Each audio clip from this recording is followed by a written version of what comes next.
Southern presidency for 8 years, for me, is sacrosanct. It's something that cannot be jeopardized. It's something that must be abided by. And so for any serious opposition that wants to challenge the incumbent President Ahmed Bola Tinubu, who is from the South, that such a party, it will be in its own interest to field a Southern candidate. And since an aspirant like Peter Obi has come out to say clearly and in bold relief that I will run for just one time because I also respect zoning. And he didn't just say it, he made a proposition to the coalition he's just joined, the ADC, in that respect. And he has also granted an interview where he was seen in colors, saying, I will run for only one term. And one term is enough for me to reposition the country. I may not achieve everything I want to achieve, but I'm willing to sacrifice my privilege and right in the interest of national unity, because I believe that by 2031, the presidency should be returning for the North. That was quite thoughtful. That was quite ingenious of him. That was quite patriotic, if you ask me, to have stated this clearly. Meaning, I believe I will run, but I'm not unaware of the peculiarity of the power dynamics in Nigeria. So I'm not going to live in denial of that. So I'm stating it often that I want to run, but I will run for only one time if given the opportunity. So I want to believe that the ADC, if they are serious about taking power from the president, must. If this story is, I don't know how true this story is, but this is something for them to pick up and read. And this, for me, what you see on the front page of the pilot, somehow is in sync with public perception, public opinion, and the expectation from this party, particularly as it concerns zoning or the presidency.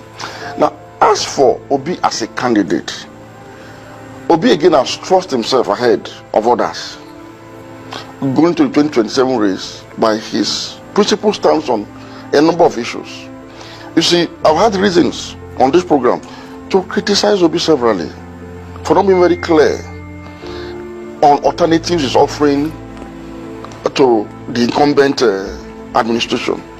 But this last interview over the weekend, which in my consideration was one of his best ever, has lightened up the mood in this country, has sort of restored some level of hope, because in that interview he was able to go a notch higher in providing some level of philosophical clarity as to how and when, how he intends to tackle Nigeria's myriad of existential problems. Apart from addressing the basic issues of integrity, character, in governance, and frugal management of resources, there was something remarkable about his interview on two fronts. He stand on the removal of petroleum subsidy, which have insisted that if anybody must challenge Tinubu, you must come with a clear-cut authority to what he has done. For the first time, I think Obi too, like I've always said, that 2 years enough for both those in power and those in the opposition to have taken time to reflect on the effect of subsidy removal and come up with a change of position. He seems to have adopted that because, for the first time, Obi said he would first tackle the corruption associated with subsidy, to ascertain what exactly Nigeria is paying for in subsidy before taking the next step. This is like a strong shift from his orthodoxy, or the position of orthodoxy of it has to go because subsidy in itself is bad. I was pleasantly surprised, and it's a welcome development because we need alternatives in the polity. I'm speaking about this morning because it's an alternative is offered now. Yes. So why not look at the corruption, and then going forward, let us now know what is it that we are really paying for, and probably if it does not hurt the system, then we can continue. Something like that. I expect him in the coming days to also sharpen this direction he's taking now, sharpen it and make it a policy statement. Now, there's something remarkable you also talked about. Borrowing. That is going to borrow, but to invest in businesses.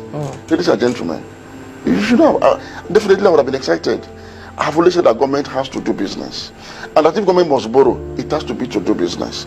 And when they asked him what kind of business will he invest in, he said agricultural production across the value chains. Because he believes that agriculture will yield for Nigeria much more than oil is doing. So it means he himself is considering the fact that government must have a role to play in the means of production. These are the kind of alternatives we want to see. So we can have decent conversations here going forward. And let me tell you, what this man has done is going to put pressure on the incumbent administration to also look at their own policy, their own stand, and begin to adjust accordingly. And that is the beauty of democracy. So at the end of the day, we have qualitative discourse in the polity. It begins to yield results for the people. That's what democracy is all about. Absolutely. And so he has risen up to the challenge of being the true voice of opposition, something we've been yearning for since 2020. So what do you make to say? What do you say to people that say, well, look, fine, it all sounds great, like you put it, but that he has probably shot himself in the foot by leaving the Labour Party to the ADC, where he's up against serious political heavyweights? Okay, according to him, he's not left the Labour Party. You see, this is like a special arrangement. He said he's still a member of the Labour Party. He made it clear. But this ADC is like a coming together of people from all across political parties who have joined ADC fully for the purpose of teaming up to challenge incumbents. Because the last experience was that because the position was splintered along 3 major axes, it was easy for the president to have taken the day after 8 years of underperformance by the APC. So maybe they're trying to come together to see if they can find a common ground. But I'm sure he's holding on to his Labour Party because if for any reason a common ground is not found, he's going to run along with his own party and see if he can make the necessary impact. So he's not trying to eat his cake and have it by doing that? No, I think he's just being strategic, really, at this stage. I think there's nothing wrong with what he's done yet. Of course, you know me. I wouldn't say it the way it is not. I think for now, it is still, they're trying to form an alliance. There's nothing wrong with an alliance in a democracy. Most multi-party democracies usually come through an alliance to upstage democratically, though, those that are in government. There's nothing wrong. Macron, for example, is a product of a broad-based alliance. President Lula da Silva came into power the first time and even now through a broad coalition.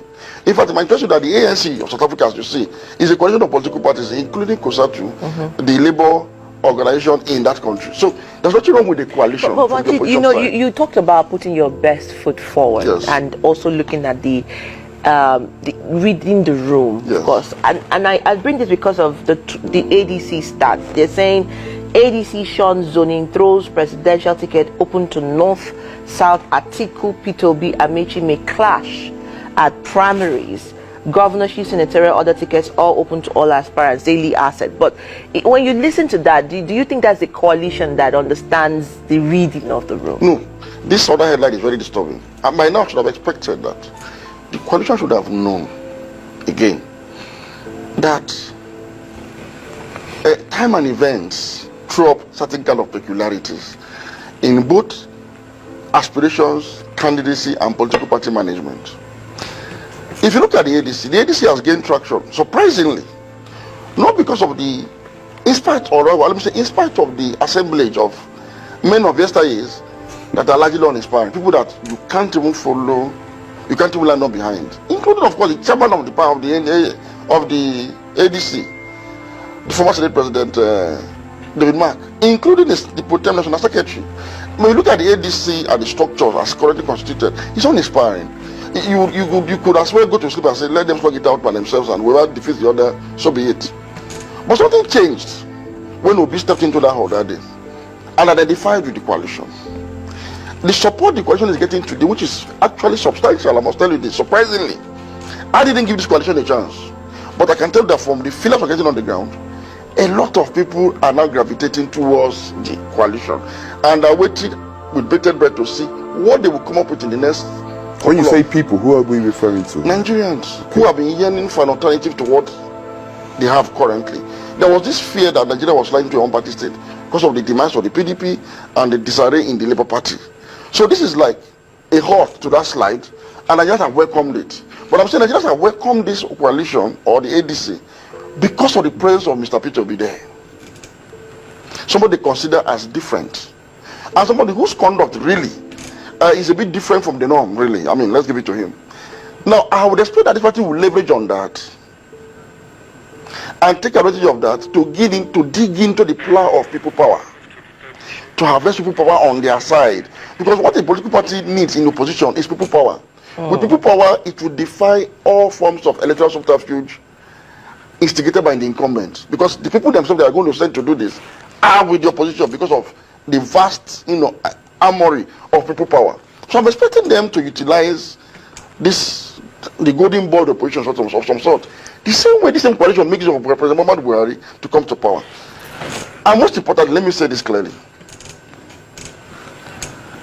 The ADC must understand that Nigerians across board will not want a northern presidency to abridge down of the south before 2031. I think someone agrees with you. I mean, from our social media, Michael Efedi says if Atiku emerges ADC presidential candidate, they will lose woefully. He also says Atiku should rest and back P2B. Look, let me say this ahead without any fear of contradiction going to the future. I said it before the PDP elections too. By this time, Atiku should become a statesman. Atiku should mobilize the North within his own sphere of influence to back Peter Obi for the ticket of the South for two reasons. Apart from the part that Peter Obi is popular ahead of even the convention of ADC, very popular. Peter Obi comes from the southeast, a zone that has shown Atiku enormous love and the PDP by extension since 1998. A zone that the party that it has supported since 1998 consistently, but have not been given that opportunity to present a presidential candidate on that platform. I think it's an embarrassment on the PDP. And since Atiku has moved to the ADC, he should not go in there and ensure this to redeem his own image. What I cannot say here today is I don't know if Atiku will lose if he runs. You know, the last time I predicted that he was going to lose if he runs. I don't know whether he will lose, but there's something about what is called Pyrrhic victory. You should not want to grow up in a country that is dominated by the Muslim North, neither do want to grow up in one that is dominated by the Christian South.